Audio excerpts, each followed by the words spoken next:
بطل دي حاجة ماما ما ينفعش كلام كتير أنا مش عايزة أسمع صوت كلام كتير تغير نفسي مش عايزة أسمع كلام كتير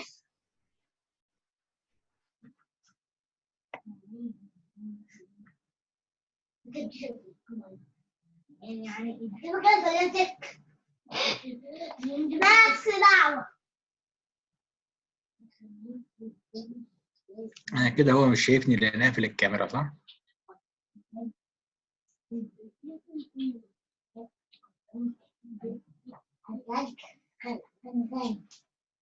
هل انا الزق لك بلاستر على إيه؟ على الكاميرا؟ لا ما أنا عامل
كيف حالك؟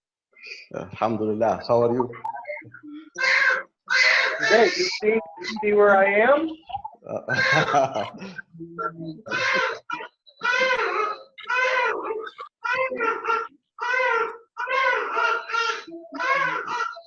Someone needs to mute. فتح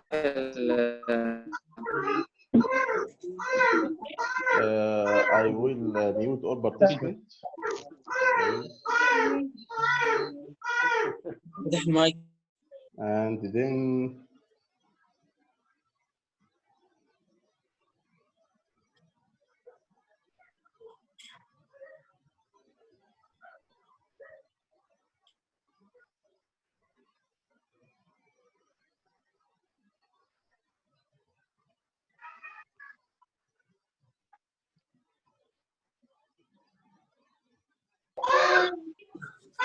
All right.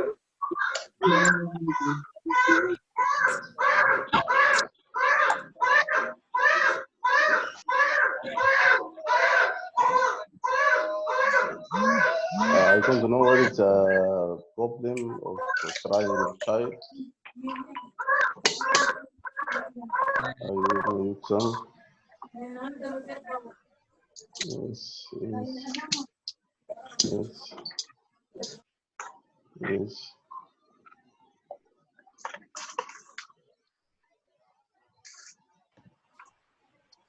Okay, Dr. Mark.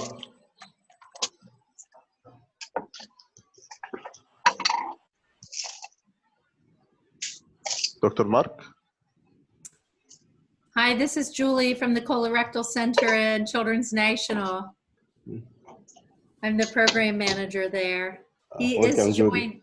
He is joining us. He should be on the call momentarily.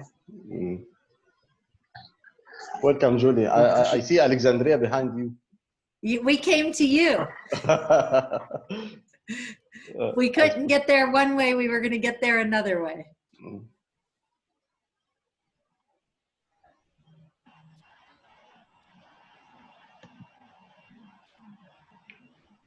Okay, Dr. Mark, can we start now? I don't think he's on the call yet.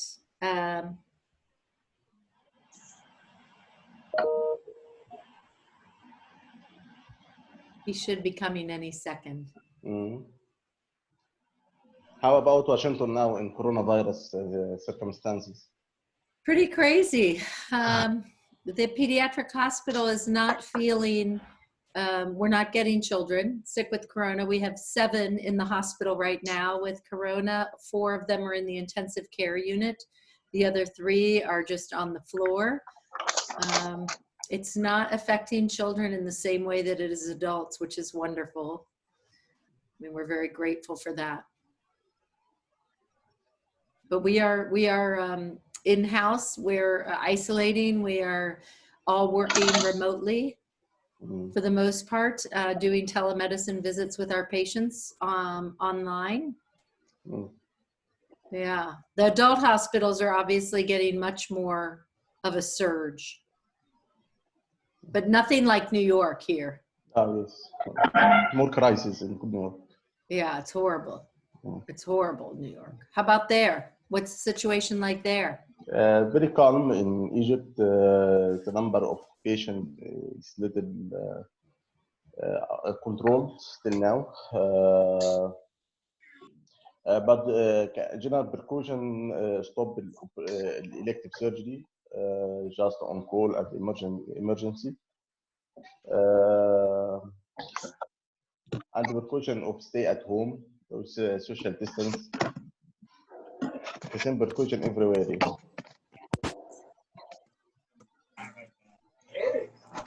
You not only you see the ship's captain, but you also happen to be.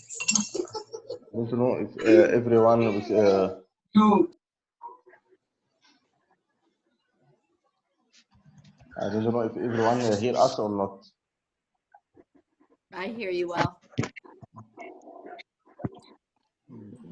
Well, Dr. Muhammad. Yes, we hear well. Yes. Muhammad, I am ready. Okay. Dr. Mark with us? He says he is, but I do not see him. We can't hear him. I just texted him. He says he is on the call, but I do not see him. I am Dr. Saber Wahid from Alexandria, Egypt.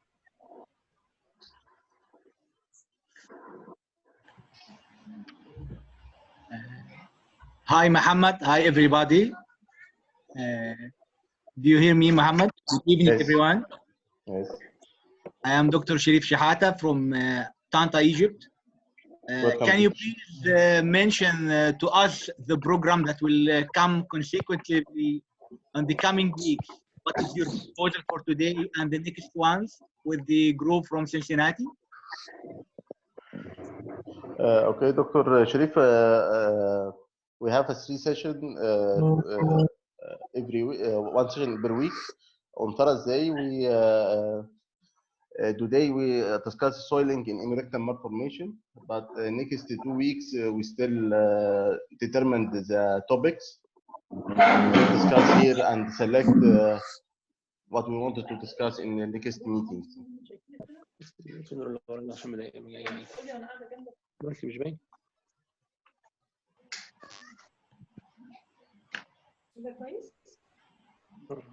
Dr. Levitt is on the call. But we can't hear him. I know. Can you, as the controller of the meeting, click unmute for all participants? Okay.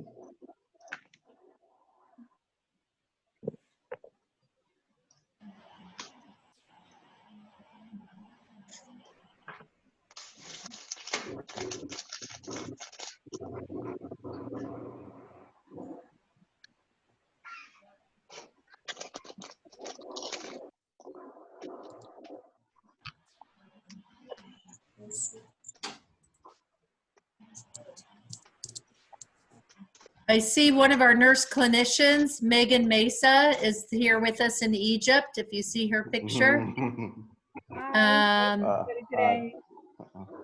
And Dr. Levitt is on the call, but we're not hearing him. And right now we're not seeing him. It looks like there's enough people on the call that you have to toggle back and forth between 2 pages of participants.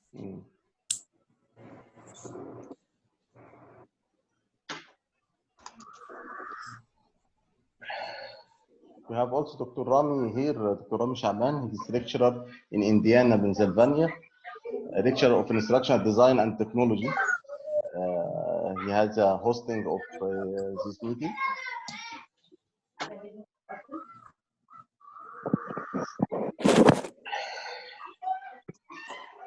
Oh, there you are.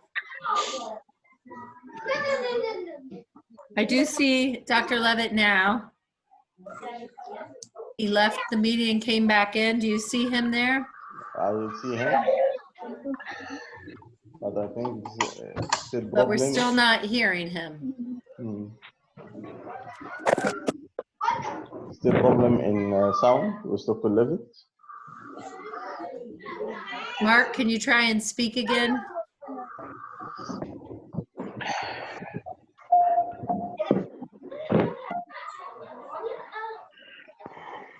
Here's somebody's children.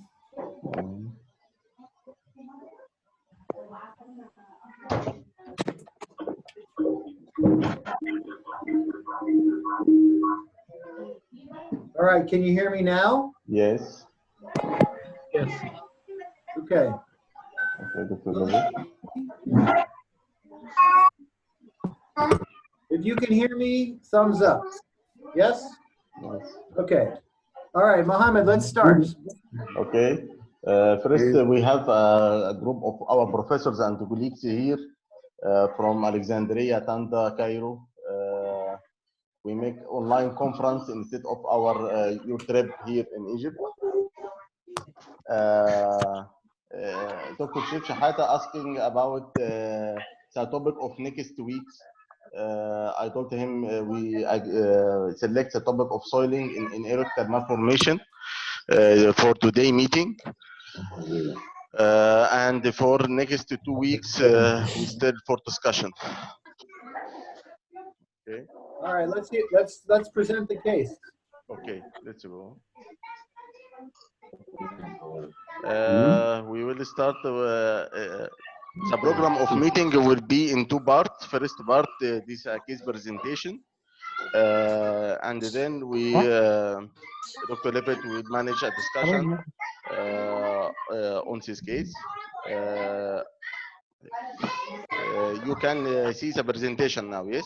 Is it possible to have people who are not speaking to mute their microphones so we don't hear their background, the children? Okay. Mohammed, can you mute all the participants? So you have a button to mute all the participants. Yeah, but then you can't unmute yourself. If you each go in and mute yourself. Everyone, please mute until you're ready to speak.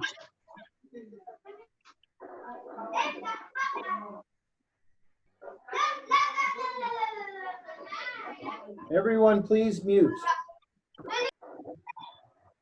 لو سمحتوا يا جماعه كل الناس تعمل ميوت تقفل الصوت عندها خصوصا اللي عندهم اطفال جنبهم. محمد. نعم. انا ام دكتور صابر وهيب محمد. دكتور صابر اتفضل. Yes, it is a great pleasure to invite Professor Mark, and I am very happy to attend this discussion about your case. Okay, thank you. You can start. Okay, we can start this case presentation. Our baby is 18-month male patient, diagnosed neonatal at birth with high erectile malformation. Simple loop transverse colostomy was done. And at the age of 3 months, abdominal assisted PSAR was operated for the baby with identification of rectobladder neck fistula. Then at age of 6 months, closure of colostomy was done. Operative details revealed the level of colostomy was at ascending colon. So right hemicolectomy was done with removal of appendix and cecum. 3 months later, the patient started complain of straining and crying during defecation. And mother complained is hard stool. when she started to take laxative, the stool become loose or fluidy. Then she complained from excoriation of the skin. She stopped the laxative. Now the main complaint is irregular stool passage with a need for hand redirection or hand support of the anus to pass the well-formed stool. By clinical examination, our baby is well nourished, 12 kilograms by weight, the abdomen lax, the anal opening shifted slightly to the right, with presence of sign of skin inflammation. This is a clinical sign for our case. This is a side of the anus, slightly shifted. And this is a picture during passage of stool. We did rectal manometer examination under anesthesia. And muscle present on left side.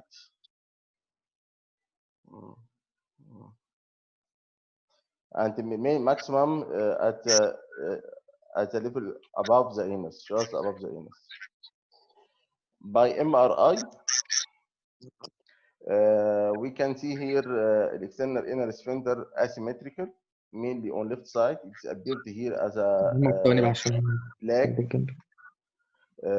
black or dark line here. It's deficient on the right side. The union bladder is extended with a bean cone appearance. It is similar to the picture of a neurogenic bladder. We have renal finding is right crossed fused kidney with no hydronephrosis. Also, the patient complained from spinal anomaly to third cord at the level of lumbar vertebrae number 3 with scoliosis.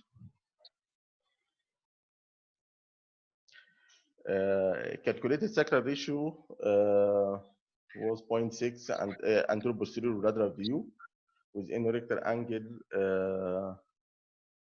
with more or less obtuse angle. Okay, Dr. Levitt. Yes. So, everyone hear me okay? Yes. Yes. So, keep chalak, everyone. Very glad to meet like this. I wish I was in Alexandria with you. Hey there. Okay. So, so this is a patient who has had an anorectal malformation repair and now is having difficulty stooling. And the main question is, how do we get this patient to be clean for stool? So there are a couple things, obviously, we need to talk about. One, I was intrigued by the fact that at the colostomy closure, the cecum and the appendix were removed. So I'm assuming now the patient has a ileocolonic anastomosis. Yes. Which makes for somewhat higher motility, a hypermotility situation. And of course, a loss of the appendix that could have been used for a Malone. So we need to keep that in mind. We also need to keep in mind that the original malformation was a bladder neck fistula, which is obviously the highest type. We need to keep in mind that the spine is not normal. There's a tethered cord. And we need to keep in mind that the sacrum is okay. It's not great with a ratio of 0.62. So the patient's potential for bowel control is already somewhat limited. However, as I'm sure you can see from the picture, Mohammed, can you put the picture of the perineum back up on the screen for everyone? Yes. Yes, so I see, well, let me ask, what do people think? Does this patient, where should the anus belong? Anyone have an opinion? The question again, please. Is the anus in the wrong position or in the correct position? I think this slide was operated by me, Professor Mark, and I think it is shifted a little bit, shifted a little bit to the side and a little bit downward. Yes, whoever drew the blue mark here is correct. Anus, to me, looks like it is slightly laterally mislocated and posterior to the dimple. The dimple is an obvious location, and the anoplasty should be there. So this patient's anus is not taking advantage of the sphincter muscles that the patient has. And I believe on those grounds, the patient is a candidate for a reoperation. However, I don't think for sure that the reoperation will help the patient achieve their own bowel control because of the reasons that we've discussed. The original malformation is high, the spine is not normal, and the sacrum is only intermediate type, meaning it's not an excellent sacrum, which means that the muscles and the nerves are very limited in such a patient. But I still believe that a reoperation should be offered, and I'm going to show you in some subsequent slides that a redo is of value even in this kind of case. Professor Marty, excuse me. Yes. The problem of this child, I carry on and I follow up the bowel habit immediately after closure of the colostrum. And the conclusion of the mother, the stool is soft and fluid. The frequency of passage of the stool is more, and the secretion and the inflammation was presented. But when the stool is well formed, the child can control the passage of the stool twice per day or even once per day in a good amount, and the inflammatory signs disappear completely. But the child is crying, a little bit crying. So it is okay when the stool is well formed, and we stop all the treatment, and the mother, depending upon the type of food, we give a diet which keeps the stool formed, and everything is okay as regard to the inflammation. And if you look for the video about the muscle stimulation test, you can find the good contractions in all directions except the right side, which is corresponding to the MRI picture, and the shifting from the stool to the right side and supported by the mother to push it a little bit to get the passage freely. Yes, thank you. I think the passage of stool is going to be dependent at the moment on treatment with laxatives, but what we want to discuss is the patient's potential to have their own bowel control. And because that is the question, I think can I ask everyone to put their microphone on mute unless they're speaking?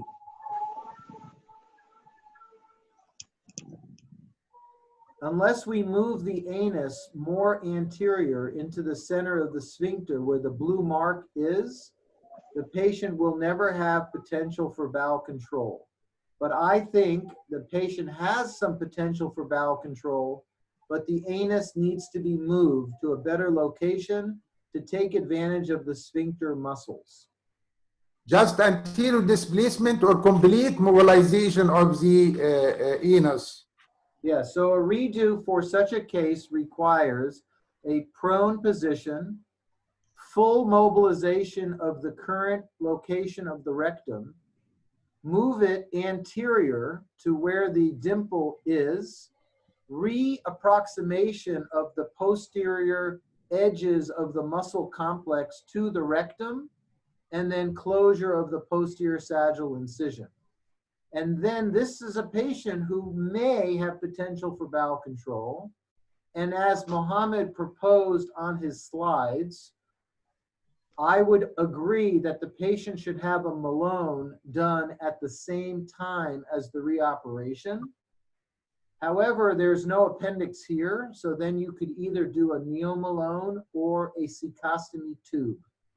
Your choice, because I think for a time, the child will need antegrade flushes to remain clean. And then at some point in the future, they may be able to develop their own bowel control and will no longer need the antegrade flushes. That is the strategy I would use to help this patient. To Levitt, I wanted to summarize this issue because Dr. Binya was at a workshop in Cairo, and there is some philosophy of the patient will be improved on bowel management program without redo operation. Yes, so the patient could definitely be improved with bowel management. I agree the patient should have an enema program from the rectum or antegrade flushes via a Malone or a cecostomy. But my strategy would be first to do bowel management with rectal and get the patient clean and not give the patient any laxatives at all, only empty the colon once a day with an enema. But I would like to give this patient a chance at having bowel control, and I believe the patient has a small chance to achieve bowel control, and therefore for surgery, I would offer a reoperation and a Malone at the same time. I agree, bowel management is the treatment here, but why not give the child a chance to have future bowel control on their own? We have to recognize that the patient's potential for bowel control is certainly limited because of the height of the malformation, the quality of the sacrum, and the quality of the spine. But it is not zero. There is a chance that the patient will achieve bowel control with the reoperation. And I have a slide to show you of some of our data related to reoperation. So I want you to think about trying to achieve a good anatomy because it may give such a patient potential for bowel control that they would not otherwise have without a reoperation. But for sure, bowel management needs to be done. But is that now bowel management for life? Or is it a patient we could potentially, with surgery, give a chance for bowel control? That's the question. So let's show a couple of my additional slides now. Okay. Our treatment plan with conservative management, bowel management program, or biofeedback at a certain age, with surgical, with redo, with Malone operation. Here, so this is a diagram. This is a diagram. We have a question here, Dr. Mark. Please. Professor Mark. Yes.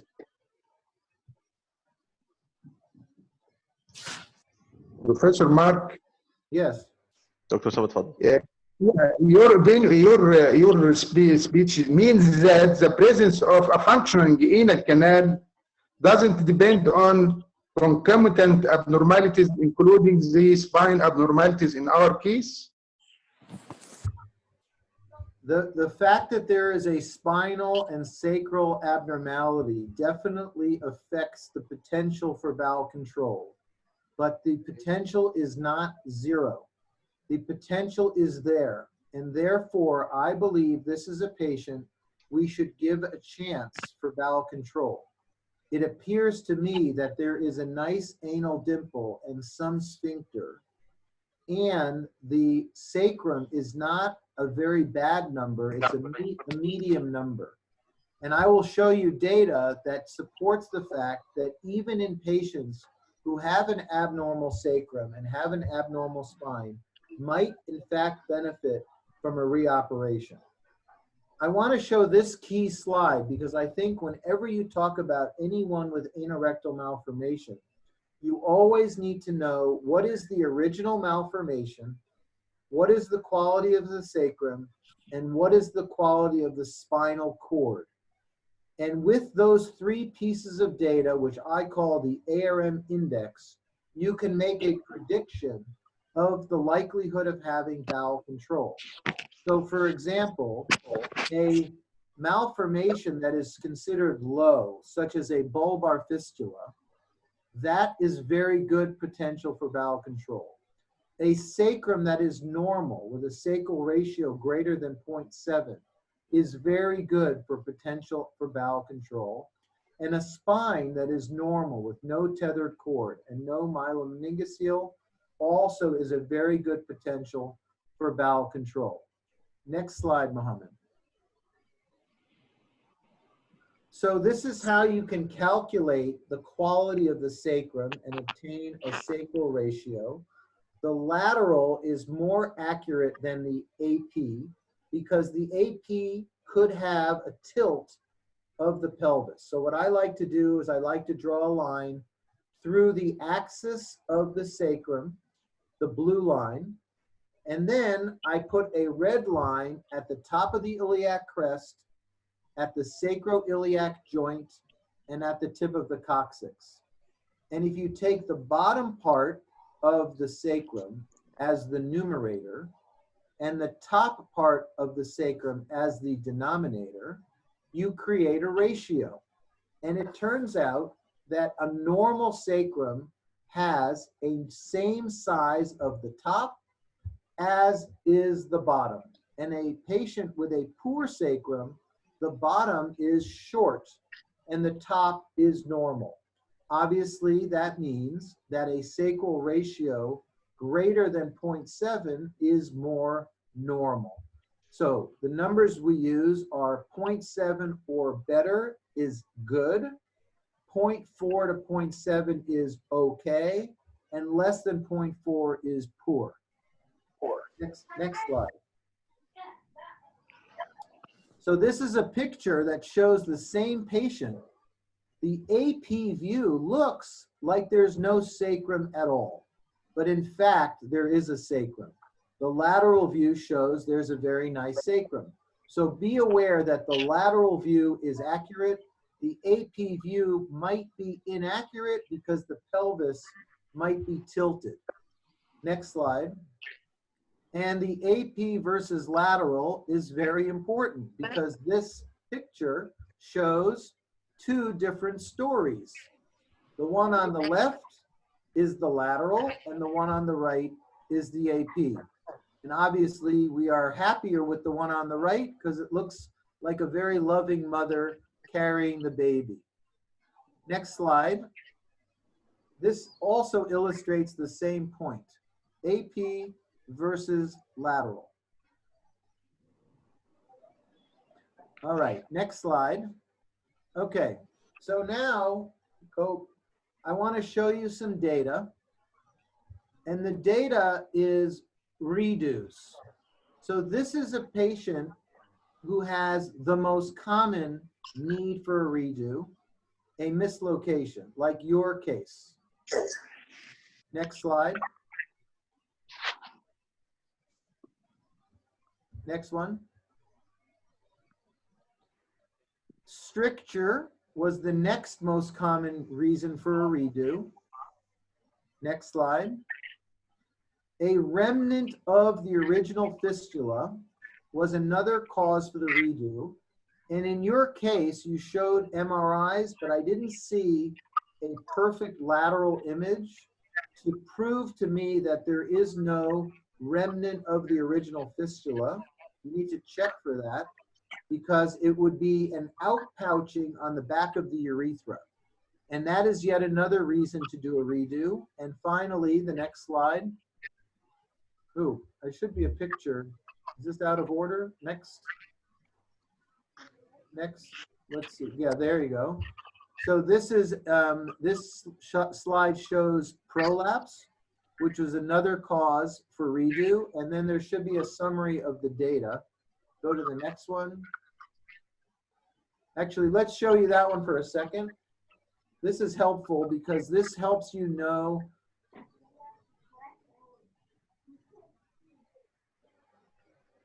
Okay. I think this So one. this is the data that we recently worked on to show the advantages of doing a redo. Next slide. So you'll see that overall we improved many, many patients. The top chart on the right are patients with a good sacrum and a normal spine. And in those patients, we improved them and obtained continence in 55%, half. And even in the group with poor continence, poor sacrum and poor spine, 20% developed continence. The vast majority are clean on bowel management, but a lot of patients obtain their own bowel control, which was really exciting information and has drawn me to the conclusion that in your case, the patient would benefit from a redo, but I would also do a neo-Malone or a cecostomy so that the patient will have successful bowel management, and then one day in the future could try to have bowel control. I have a question, Professor Mark. Hello, Mohammed. Can I, excuse me? Muhammad, do I have a comment? I am Dr. Sharif Shehata. First of all, I thank you, Dr. Mark, for your educational Egyptian Pediatric Surgical Association, and I have to thank Professor Wahib and Muhammad for bringing this case. I am totally agree with you that we need a redo PSAR for this patient, and then if we don't have the appendix like in this patient, can we use a tube from the descending colon like Monty procedure to make it maybe easier? Yes, absolutely. You can make a tubularized flap called a neo-Malone. Beautiful, beautiful operation. Yes, okay. Professor Mark, I have last. Professor Mark. Yes. I am Mohammed. Hello. You hear? Do you hear me? Hello. دكتور احمد سامعينك كويس. سامعني يا محمد؟ سامعين حضرتك كويس. اتفضل. Yeah, I first of all I would like to thank Dr. Levitt for joining us and not missing the opportunity for sharing his experience with us even in these circumstances. I think we are talking about two different scenarios here.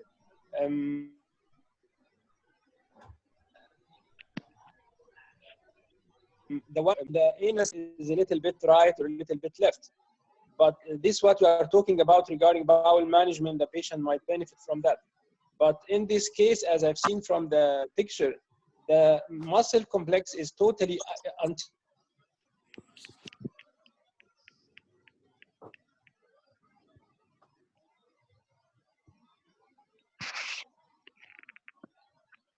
anterior thing. Do you still recommend doing a redo operation, or we are talking about different scenarios here? Yes, two different scenarios. Right now, I would do bowel management with rectal enemas and get the patient clean and would not give any medical treatment, no laxatives. At some point in the future, I would offer the patient a reoperation, and at the same time as the reoperation, I would also do a neo-Malone because I believe the patient will certainly need antegrade flushes because we know they will have done well with flushes from the rectum. But my hope is that after maybe a year of having a new anatomy, they might develop their own bowel control and would no longer need the flushes.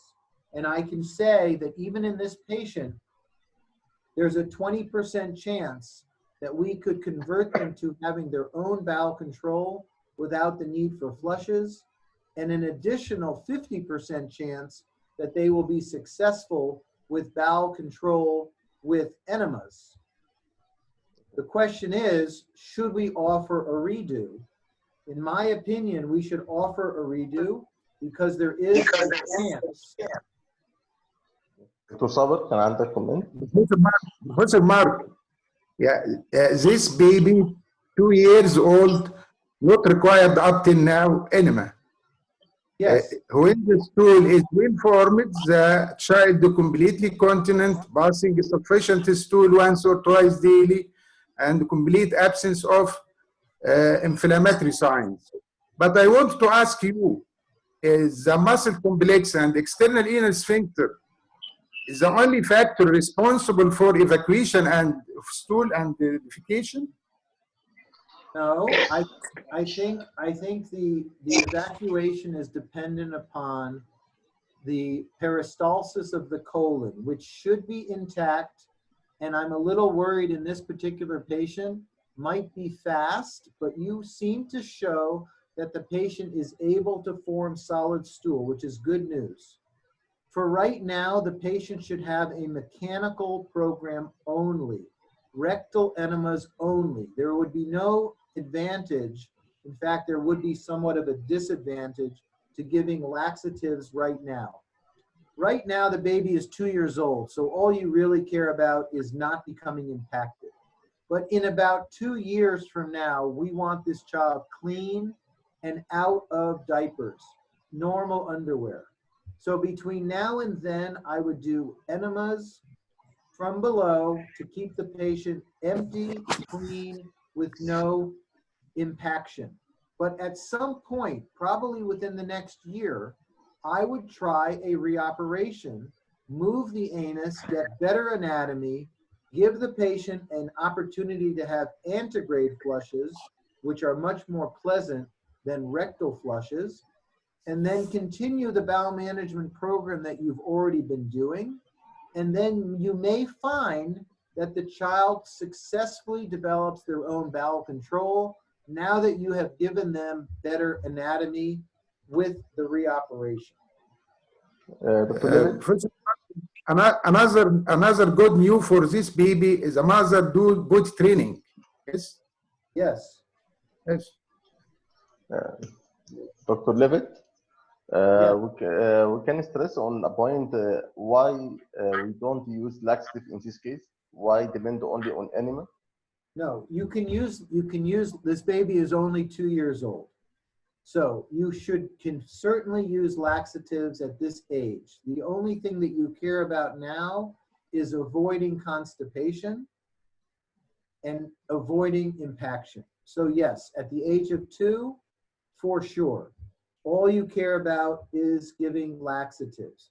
But maybe in a year from now, when the child is 3 and ready to start getting out of diapers and being clean, you could then do bowel management with an enema and then stop the laxatives. Because if you give enemas and laxatives, then the child will make stool between the enema and they won't be clean. And keep in mind that at some point in the next 1 or 2 years or 3 years, whatever you decide, جاهزين يا بابا؟ is the time to do the reoperation. Okay. Professor Mark, I want to ask another question, please, about this baby. Are you recommending anything about the tethering of the cord? Okay, so if the cord is tethered, often it needs to be detethered if there are symptomatology related to the tethered cord. What I mean is any problem with the legs, sensory or motor, or any problem with the bladder. So we would normally do urodynamics, and if the urodynamics were abnormal, our neurosurgeons would detether. However, if the legs are fine and the bladder is fine, then detethering may not be required. Okay. I think I have a comment about the redo surgery. I think when we recorrect the anatomy, it will be more better even with the retrograde enema. Sometimes the patient with a shifted anus have a problem to insert tube or putting the enema. So it's difficult to do it regularly. This is why I recommend doing a redo and a neo Malone at the same time. After the redo, you do not want to be giving any enemas into the newly created anus.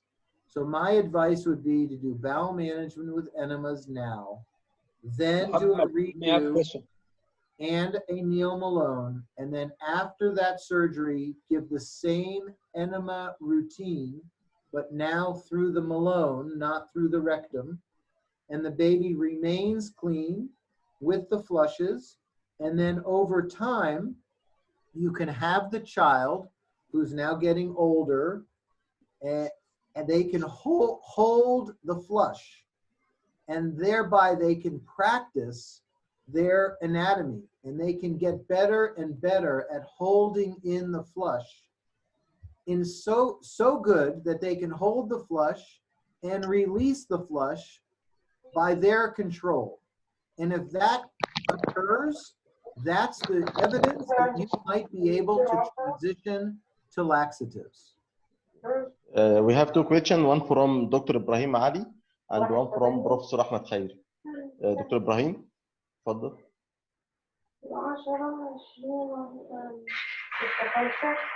الو تفضل دكتور احمد. الو دكتور ابراهيم معايا؟ ايوه دكتور ابراهيم معاك. الو اتفضل دكتور ابراهيم، اتفضل سؤال. Yes, we hear you. Yes. I actually I have no question, but I want to be with you. I inform you that I am following you now. Okay, you raise your hand. Okay. Dr. Ahmed Khairi? Yeah, I have a comment really regarding timing of dealing with the tethered cord really, because as you mentioned, you do this if the baby is having problem in his legs or in the bladder. I think what's your experience? If these things are correctable, I mean, or permanent, if you wait until the baby has a problem with the bladder or a problem with movement of the leg, and then you do the operation for tethered cord, these problems, they recovered or they are permanent damage? Yes, that's a very good question, but it's a better question for the neurosurgeons. But the answer to your question is, whenever you detether, there is no further worsening of the symptoms. They may recover some, but you can't expect them to recover a lot. So it's up to the neurosurgeon whether to detether in anticipation of problems. Our neurosurgeons are fairly conservative, and they will detether if there is some evidence that the tethered cord is clinically relevant. So for sure, if the legs from a motor or sensory point of view are having issues, they would detether. If the neurodynamics are abnormal, they would detether. Many neurosurgeons detether no matter what.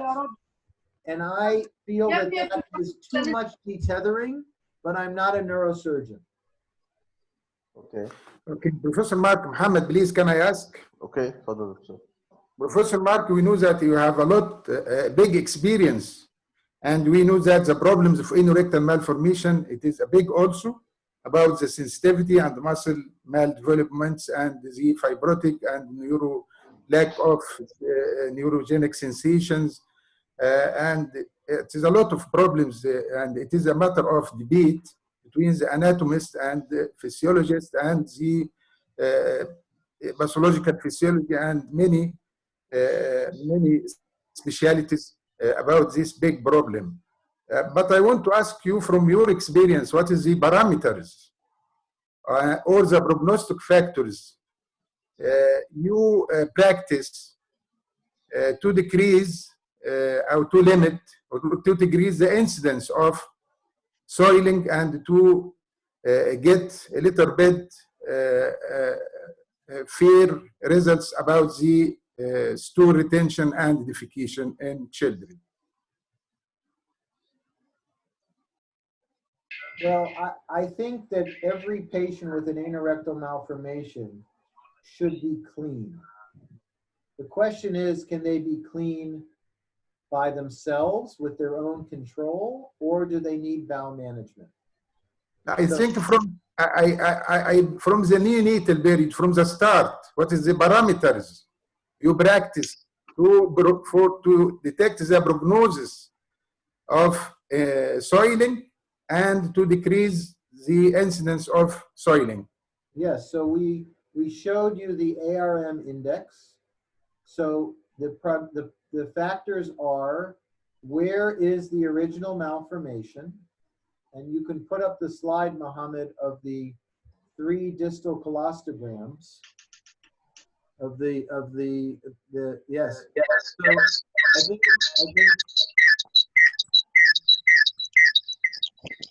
I think it's very important to define the anatomy. So here we have bladder neck, prostatic, and bulbar level. Have a problem in sound to deliver? Yes, people need to put their microphones on mute if they're not speaking. If you define the anatomy, bladder neck, prostatic, or bulbar, that's a good predictor. The bladder neck has about a 15% chance of continence. Prostatic, about 65% continence, and bulbar, 85% continence. Then we want to know, how is the sacrum? Greater than 0.7, excellent potential for bowel control. Between 0.4 and 0.7, average potential for bowel control. And less than 0.4, very poor potential for bowel control. And then the other factor is the quality of the spine, spinal column, if there is a tethered cord, or if there is a myelomeningocele. If there's a myelomeningocele, very poor potential for bowel control. Tethered cord, it's not helpful, but there are many patients with tethered cord who successfully have bowel control. So those are the 3 factors. Then, of course, they need good surgery. They need an operation that successfully puts the anus in the correct location, does not have a stricture, does not have a remnant of the original fistula, and does not have a prolapse. Okay. About the timing of operation, either PSARB operation or closure, or detethering of the cord. What's the preferred time for each operation, from your opinion? Sorry, say the question again. What is the best time for PSARB operation and for closure of colostomy from your practice? I don't understand. Best time for operation. Best time for operation. Time. Okay, sorry. The best time. Yes. So obviously the newborn gets a colostomy. Then I like to do the PSARP somewhere between 2 and 6 months of age, and then I close the colostomy 1 to 3 months after that. I like to have everything done by the 1st year of life. Excuse me, Mohammed. Mohammed, I have a question. By the way, I just want to. تفضل دكتور صابر تفضل. لا اتفضل يا احمد اتفضل يا بيه اتفضل. I want to ask Professor Mark what you say about the presence of anal canal in cases of anorectal malformations with recto-urethral fistula. I don't think there is very much of an anal canal. There is a dimple that shows on the skin, but the anal canal itself, the dentate line, you almost never see in an anorectal malformation. Therefore, there really isn't an anal canal, and therefore there really isn't very much of what I would call an internal sphincter. These children therefore require external sphincter to close the anus, and they can detect stretching of the rectum. I would call that proprioception. So it's very important in a child with an anorectal malformation that they can make solid stool, because the only stool they can detect is bulk. They can feel the stool, And if they feel the stool, they can close the anus using their external sphincters. Okay. دكتور احمد حضرتك عايز تسال؟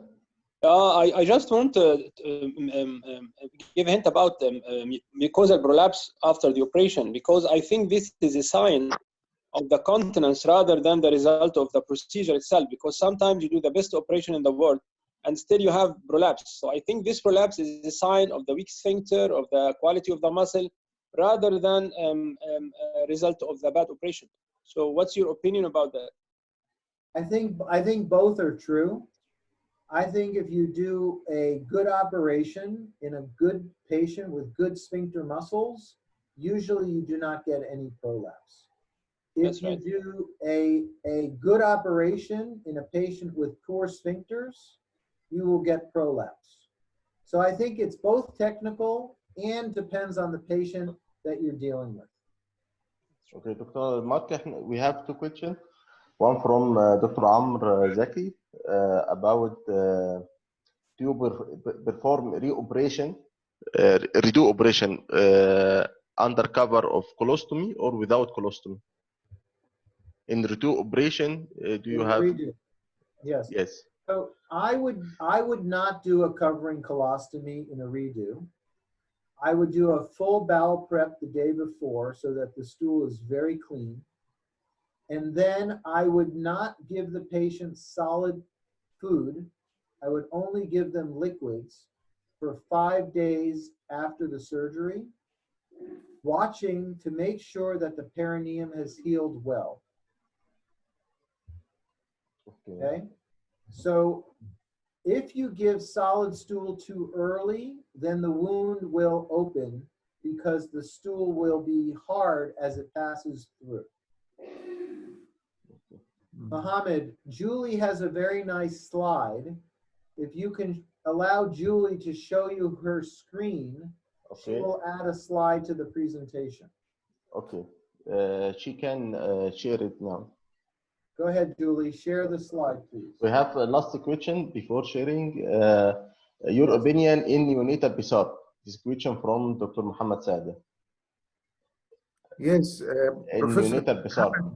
Please, Professor Mark. Yes. This is another. I want to ask you. I present the paper of one-stage neonatal PSAR in your meeting the last year in Ohio. Yes. So I want to know your opinion. Yes. The problem with a neonatal PSAR is, do you know where is the rectum? Yes. If you know exactly where the rectum is, then I am very happy for someone to do a neonatal PSAR. If you do not know where the rectum is, then that idea makes me nervous, because you might go find something that you do not want to find. You might find the ureter, you might find the bladder neck, you might find the vas deferens, you might find the seminal vesicles. That's why for me, a colostomy with a distal colostogram is the safest approach. Okay. This is Julie's slide. You see this screen? This is a really nice slide which shows the predictors of bowel control, the ARM type, the sacrum, and the spine. And this slide shows the prognosis based on the type of ARM. So the better prognosis cases are perineal, vestibular, bulbar, and a short channel cloaca. And the poorer prognosis cases are prostatic, bladder neck, and the high cloaca. All right, so any additional questions? I want to be respectful of everyone's time, so we keep these meetings to exactly 1 hour. Oh, let me show you this picture. Can you see that? To me, it looks a little blurry. Are you able to see this? No, it's blurred. Okay, you know what we're going to do? Julie is going to email that to you, Mohammed, and then you can share that with the group. Okay. What this is a scorecard of ARM type, spine, and sacrum. Maybe you can use it and translate it into Arabic and then send it back to me in Arabic. And it's a very helpful guide to help you discuss the case with a family. But I can't see it well, it's blurry, but we will send everybody these slides and this scorecard as well. And by the way, do you notice where I am? Look, see? You're in Cairo. You are in Cairo. So I'm close by, and Julie is on the beach. In Alexandria. In Alexandria, and let me introduce my nursing team. Tara is there on the beach also. Hi Tara, wave. And Katie, I see is, I don't know where you are. You're somewhere also in Alexandria. By Castle, it is in Alexandria. Muhammad, please, can I ask last questions? And Megan is also in Alexandria, it seems. Professor Mark.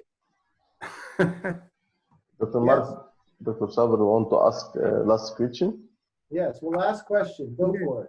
I want to, what are you going to say for the pediatrician and other specialties when they said all pediatric surgeons not respecting the basics of the anatomy of the rectum and works through the psychological strategy of victory?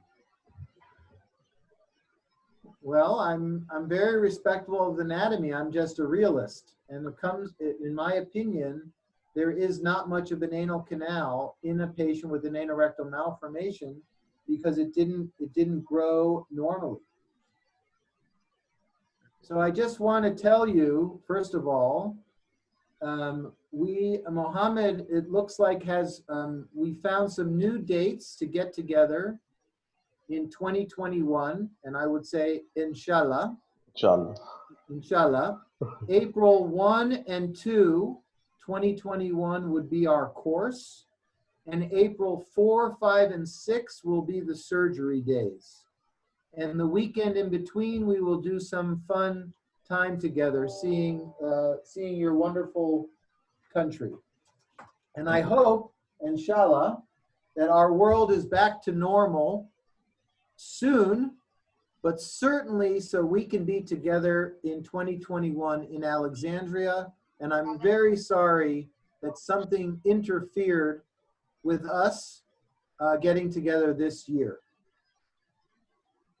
Mohammed, thank you. Mohammed, thank you very much for organizing. You're a beautiful organizer. You ask excellent questions, and I really appreciate your desire to understand this material well. It's been a really good collaboration since we first met. And let's do this meeting several times by Zoom if everyone likes it, because I think it's valuable for us to still get together emotionally, bond, even though we can't see each other in person. Yes, thank you, Dr. Levitt, and nursing staff, Julie and Tara, and the others. We have a next meeting on next Saturday. It is, I think, 16 April, next Thursday. We will select the topic for next meeting. And we'll publish it to our group. Thank you, my professors, Dr. Sabr, Dr. Ahmed Khairi, Dr. Sherif Shahada, and my colleagues, all of you. We have finished now.